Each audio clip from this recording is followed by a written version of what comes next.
शुरू अल्लाह ताला के बाबरकत नाम से जो हर चीज़ पे कादिर है। अस्सलामु अलैकुम। मैं हूँ HM Irshad, assistant professor of mathematics, government Emerson college Multan. आज PPSC लेक्चरशिप टेस्ट के हवाले से रियल एनालिसिस के पेपर से 25 MCQ जो कि बहुत इम्पॉर्टेंट हैं और बहुत सारे पेपर्स में कुछ MCQs आए हुए हैं, वो आप लोगों के साथ शेयर कर रहा हूँ। अब हम इनको बारी बारी डिस्कस भी करेंगे और हर ऑप्शन के बारे में थोड़ी सी एक्सप्लेनेशन भी देंगे। तो पहला MCQ जो कि काउंटेबल और अनकाउंटेबल सेट्स के बारे में है। MCQ कुछ इस तरह है, विच one of the following is uncountable, mean which one is not countable. So A is Z, B Q, C N, D close interval 0 1।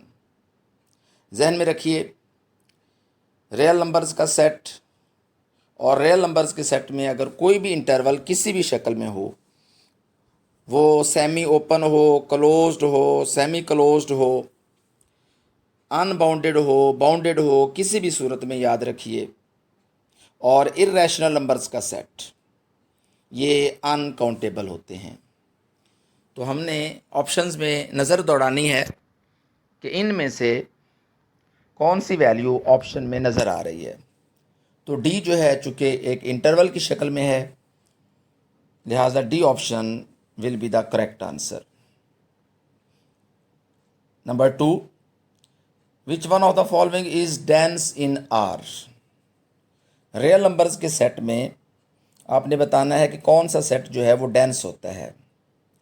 अब मीट्रिक के अंदर डेंस सेट की डेफिनेशन ये होती है कि अगर आप किसी सेट का क्लोजर लेते हैं और वो क्लोजर जो है दूसरे सेट के बराबर होगा, तो पहला सेट जो है वो डेंस कहलाता है।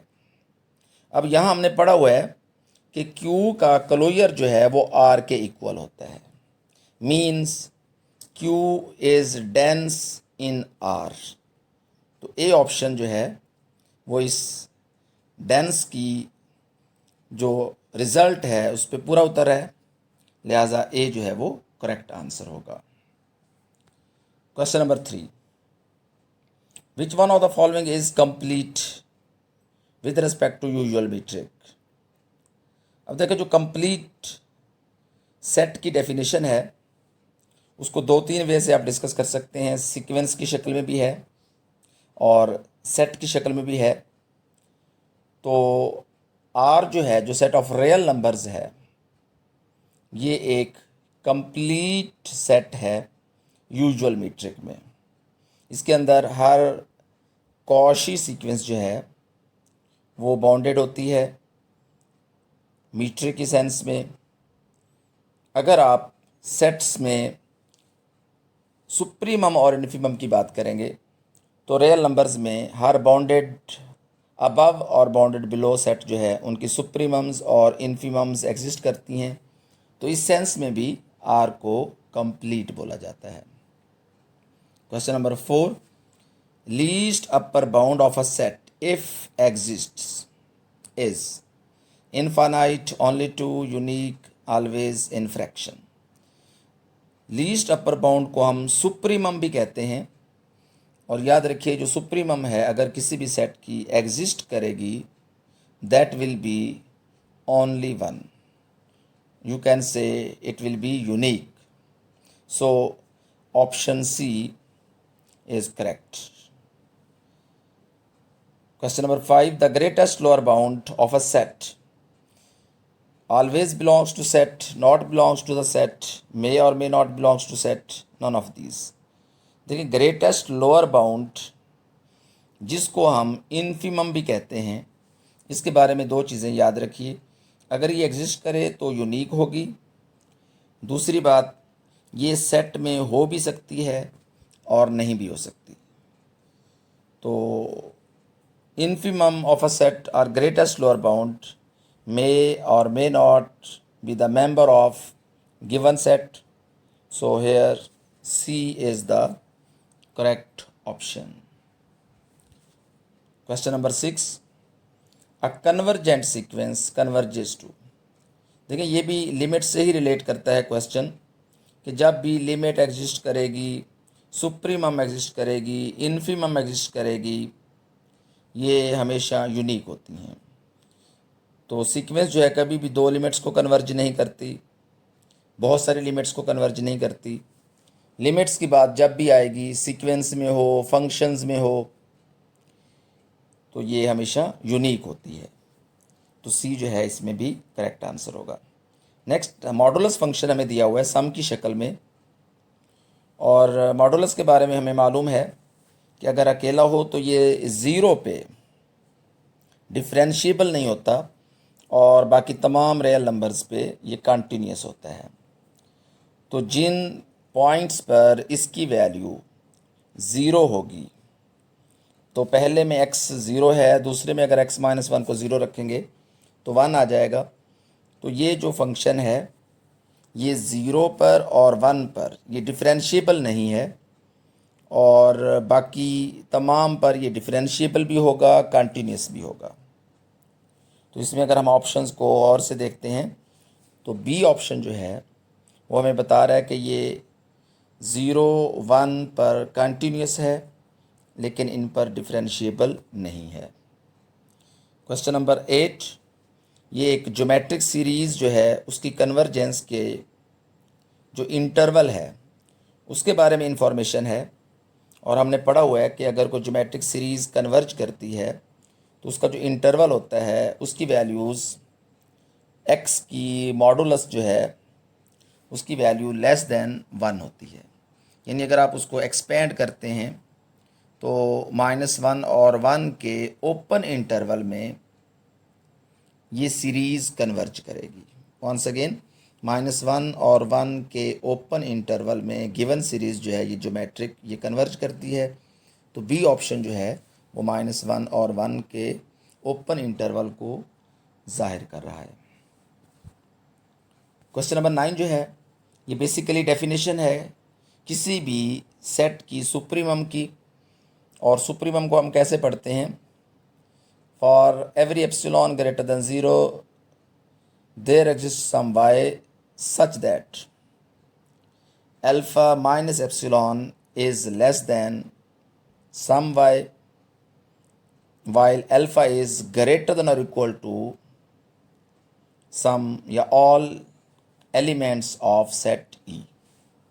तो सुप्रीमम में एप्सिलॉन की शक्ल में अगर आप कोई वैल्यू कम करते हैं तो कॉरिस्पॉन्डिंगली सुप्रीमम लेस हो जाता है किसी न किसी एक नंबर से। तो 9 में B will be the correct। 10, the sequence Pn is convergent then it is also। आपने एक रिजल्ट पढ़ा होगा कि every convergent sequence is Cauchy, every Cauchy sequence is bounded, and every convergent sequence is also bounded। So convergent sequence can never be unbounded, divergent or finite। So the only option that is bounded। So every convergent sequence is always bounded। 11, the function fx a raised to power x raised to power a sin 1 divided by x की power c, और इसमें a और c real numbers हैं, c positive है। तो ये एक function है जिसकी 0 पे वैल्यू 0 है और बाकियों पे वैल्यू गिवन है। अब ये गिवन इंटरवल -1 और 1 में हमने देखना है कि ये कंटिन्यूस है, डिसकंटिन्यूस है, डिफरेंशिएबल है, या इनमें से कोई भी ऑप्शन नहीं है। तो इसमें जो कंटिन्यूटी है वो x की पावर पे डिपेंड करती है, याद रखिए। अगर x की पावर यहाँ 1 ले लेंगे आप, या 2 ले लेंगे, या 3 ले लेंगे, तो इन सूरतों में ये फंक्शन कंटिन्यूस हो जाएगा। यानी अगर a जो है आप ग्रेटर दैन 0 रखते हैं, पॉजिटिव लेते हैं, तो ये कंटिन्यूस होगा। और अगर a नेगेटिव होगा तो ये जो x है इसकी वैल्यू रेसिप्रोकल में या 1/x की शक्ल में आ जाएगी। और जब भी 1/x की शक्ल में ये आएगी तो -1 से 1 के इंटरवल में ये डिसकंटिन्यूस हो जाएगा। लिहाजा b जो है इसकी कंटिन्यूटी को शो करता है। 12th क्वेश्चन, ये रियल और कॉम्प्लेक्स नंबर्स के जो प्रोडक्ट होंगे कंपोनेंट वाइज, उनको सम की शक्ल में हम एब्सोल्यूट वैल्यू का जब भी स्क्वायर लेते हैं, that is always less than or equal to square of the absolute values with sum, और फिर प्रोडक्ट हो जाएगा b की एब्सोल्यूट वैल्यूज़ के स्क्वायर्स का सम। तो बेसिकली ये एक इनइक्वालिटी है जिसको हम काशी-श्वार्ज़ इनइक्वालिटी कहते हैं। और इसी तरह की 2-3 और भी इनइक्वालिटीज़ हैं जिनको हम मिन्कोव्स्की या होल्डर्स इनइक्वालिटी कहते हैं। ये फंक्शनल एनालिसिस में भी हैं और रियल में भी हैं। तो ये रियल में और इवन कम्प्लेक्स में, इवन फंक्शनल में ये कॉमन क्वेश्चन है। तो ये इनइक्वालिटी जो है ये काशी-श्वार्ज़ इनइक्वालिटी कहलाती है। 13, which of the following series is convergent. अब हमें 4 सीरीज़ जो हैं वो दी हुई हैं। तो इनमें हमने एक रिज़ल्ट पढ़ा हुआ है कि अगर कोई भी सीरीज़ जो कि 1/n⁻p में होगी और p जो है अगर ग्रेटर दैन 1 होगा तो वो कन्वर्ज करती है। तो यहाँ चूँकि उनमें से एक शक्ल जो है d में नज़र आ रही है और n⁻3 है, यानी p की जगह अगर आप चेक करेंगे 3 है तो ग्रेटर दैन 1 है, लिहाजा डी ऑप्शन जो है ये कन्वर्ज करेगा। और बाकी जो हैं उनको अगर आप रेसिप्रोकल की शक्ल में लिखेंगे तो उनकी पावर जो है वो नेगेटिव की शक्ल में आपको मिलेंगी। तो लिहाजा ए बी सी ये कन्वर्जेंट नहीं है। इसी तरह जो 14 है, विच one of the following is divergent, यानी इनके अंदर 3 सीरीज़ जो हैं वो कन्वर्जेंट हैं और कोई एक जो है वो डाइवर्जेंट है। अब देखिए अगर हम डी को चेक करते हैं तो n⁻2 हो, 3 हो, 1/, की शक्ल में, तो ये तो कन्वर्ज करेगी। सी ऑप्शन जो है ये अल्टरनेटिंग सीरीज़ है और ये वैसे हार्मोनिक की शक्ल है, तो जब आप इसको चेक करेंगे ये भी कन्वर्ज करेगी। और बी ऑप्शन में n का स्क्वायर आ जाए, n+1 का स्क्वायर आ जाए, n+2 का स्क्वायर आ जाए, इस तरह की सीरीज़ भी जितनी मिलेंगी आपको वो भी कन्वर्जेंट होंगी। अब ए ऑप्शन जो है ये बाकी बच गया है, तो ये हमारे पास डाइवर्जेंट सीरीज़ कहलाएगा। उसके बाद नेक्स्ट क्वेश्चन है, ये इंटीग्रेशन से रिलेटेड है। ये एक फंक्शन है जिसकी कीमत रैशनल पे 1 आती है और इर्रेशनल्स पे 0 आती है। इसका नाम डायरेचलेट फंक्शन भी है। इसके बारे में 2-3 इन्फॉर्मेशंस हैं।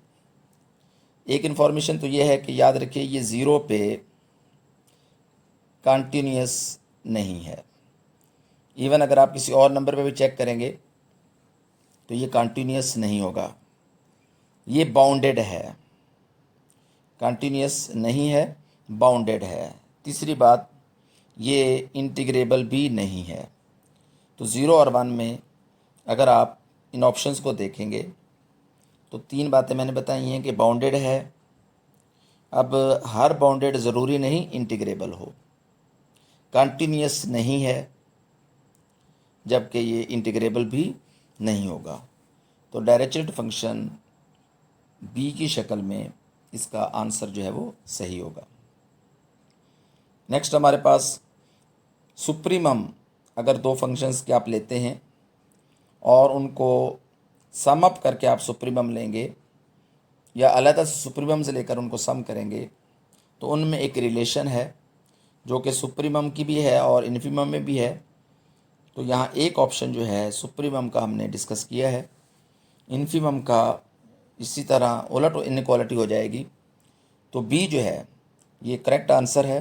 यानी अगर आप दो फंक्शंस में सम की शक्ल में सुप्रीमम फाइंड आउट करेंगे that will be less than or equal to the sum of supremum of F and supremum of G. 17 में ये एक इंटेग्रल है जिसकी एक स्पेसिफिक फॉर्म है, ये इम्प्रॉपर इंटेग्रल की कैटेगरी में है। अब इसका एक नाम है, वो आपने बताना है कौन सा नाम होगा। देखिए इम्प्रॉपर इंटेग्रल्स में 3 स्पेशल किस्म के इंटेग्रल्स होते हैं जिनमें लैप्लास इंटेग्रल है, गैमा इंटेग्रल है, बीटा इंटेग्रल है, वैसे तो और भी हैं। अब ये इन तीनों में से कोई है, डी ऑप्शन प्रॉपर है, प्रॉपर तो हो नहीं सकता। उसके बाद आप इनको गौर से देखेंगे, लैप्लास जो है उसमें e minus x F x की शक्ल में होता है तो वो भी मैच नहीं कर रही। तो बीटा और गैमा में से कोई एक है, तो ये बीटा जो है वो भी नहीं है, तो गैमा जो है आखिरी ऑप्शन बचेगा। तो ये जो पहचान है ये गैमा फंक्शन की है और गैमा फंक्शन में ये x की जगह n भी लगा देते हैं या x भी रहे, दोनों सूरतों में गैमा फंक्शन ही करेक्ट आंसर होगा। उसके बाद next the value of integral, ये भी एक इम्प्रॉपर इंटेग्रल ही है। अब देखें इम्प्रॉपर इंटेग्रल को अगर हम इवैल्यूएट करते हैं तो ये लिमिट की शक्ल में हमें आंसर मिलेगा और लिमिट की शक्ल में अगर आंसर हमें मिल रहा हो तो इम्प्रॉपर इंटेग्रल को हम कहते हैं कि वो कन्वर्ज करता है, और अगर लिमिट एग्जिस्ट ना कर रही हो तो वो डाइवर्जेंट होता है। अब यहाँ 2 सवाल भी हो सकते हैं इसी क्वेश्चन में कि आया ये इंटेग्रल जो है ये कन्वर्ज करता है या डाइवर्ज करता है। क्योंकि यहाँ वैल्यू की बात की गई है तो इसको आप इवैल्यूएट कर लेंगे सिंपली tan इनवर्स t, फिर लिमिट अप्लाई करेंगे तो हमारे पास इसकी वैल्यू जो है π/2 मिल जाएगी। तो B will be the correct option. उसके बाद ये लिमिट का एक क्वेश्चन है कि जब भी आप nth root of p find out करते हैं और फिर आप उस पर लिमिट अप्लाई करेंगे p greater than 0। p greater than 0 का मतलब ये है कि अगर p की जगह आप 1 रखें, 2 रखें, 1.1 रखें, 1000 रखें, हर ऑप्शन में जो आंसर आएगा बेसिकली वो 1 आएगा। ये एक फार्मूला है, तो आप इसको p जो है उसको वेरी कर सकते हैं, नेगेटिव नहीं आएगा। ये पॉजिटिव रियल नंबर्स के लिए रिज़ल्ट है, ये फार्मूला है लिमिट्स को इवैल्यूएट करने का। इस तरह एक फंक्शन है सिग्नम फंक्शन। अब सिग्नम फंक्शन जो है उसकी कीमतें जो हैं आपने पढ़ी होंगी, वो हमारे पास एक्चुअली पीस वाइज फंक्शन की शक्ल में वैल्यूज़ देता है। 0 पे वैल्यू 0 होगी, जब x ग्रेटर दैन 0 है तो 1 होगा, और जब x लेस दैन 0 है तो -1 होगा।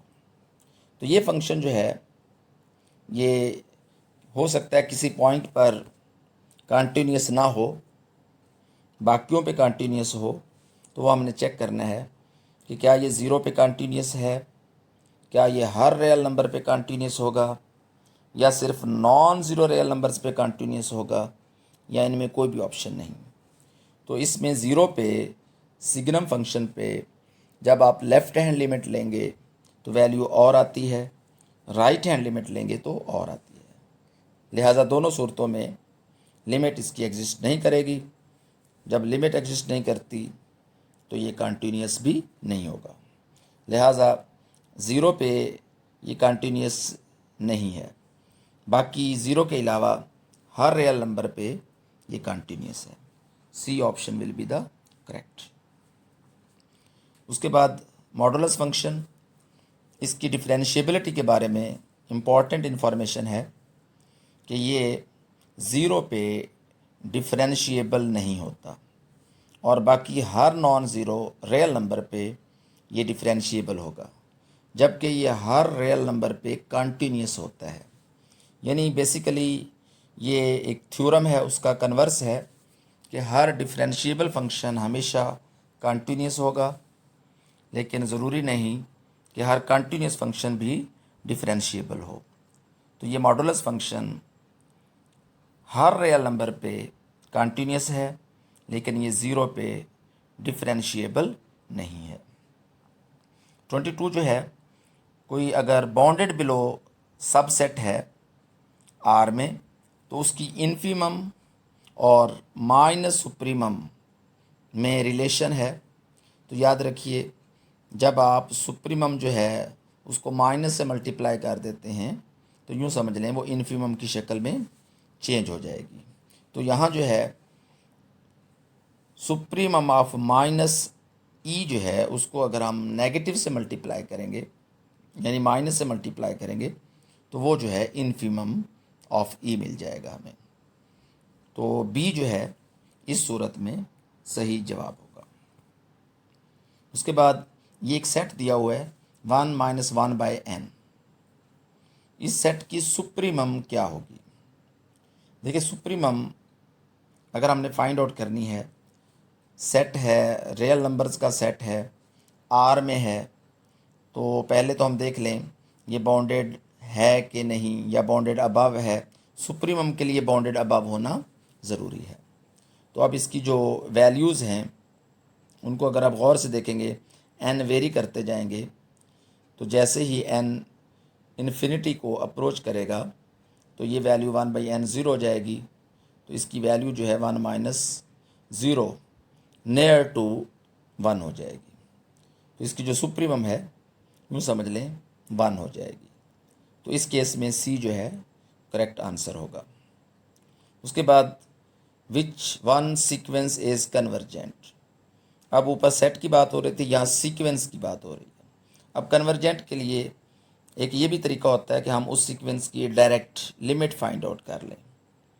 अब हमारे पास अगर हम यहाँ लिमिट फाइंड आउट करते हैं n अप्रोचेस टू इन्फिनिटी, तो पहला ऑप्शन ए है, उस पर भी हमें लिमिट नहीं मिलेगी। बी ऑप्शन है, उस पर भी लिमिट नहीं मिलेगी। सी ऑप्शन है, अगर तो यहाँ ऊपर n स्क्वायर है, नीचे भी n स्क्वायर होता तो फिर तो हमें इसकी लिमिट मिल जाती, लेकिन चूँकि ऊपर n स्क्वायर है और नीचे n है, इसकी लिमिट भी हमें नहीं मिलेगी। तो डी ऑप्शन जो है उसमें हमें आसानी से लिमिट मिल जाएगी। लिहाजा डी जो है एक ऐसी सीक्वेंस है जो कन्वर्जेंट है। Question number 25, which one is false? Every continuous function on closed and bounded interval is bounded. Every continuous function on closed and bounded interval attains its maximum value as well as minimum value. fx is equal to 1/x has maximum and minimum value in this interval. अब देखें, जो continuous functions होते हैं closed और bounded interval पर, वो हमेशा bounded भी होते हैं और अपनी एक्सट्रीम वैल्यूज़ जो हैं उनको भी अटेन करते हैं, यानी मैक्सिमा भी अटेन करते हैं और मिनिमा भी अटेन करते हैं। तो इस तरह ए, बी और सी ये तो करेक्ट होंगे। अब डी ऑप्शन जो है ये 1/x है।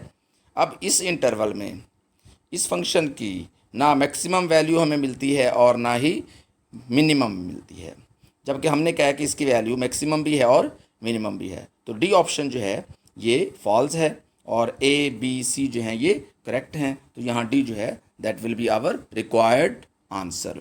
अब नेक्स्ट हमने जो लेक्चर भेजना है उस तक आपने वेट करना है, और ये वीडियो जो है बाकी दोस्तों के साथ भी शेयर करनी है ताकि उन तक भी ये नॉलेज पहुंच सके।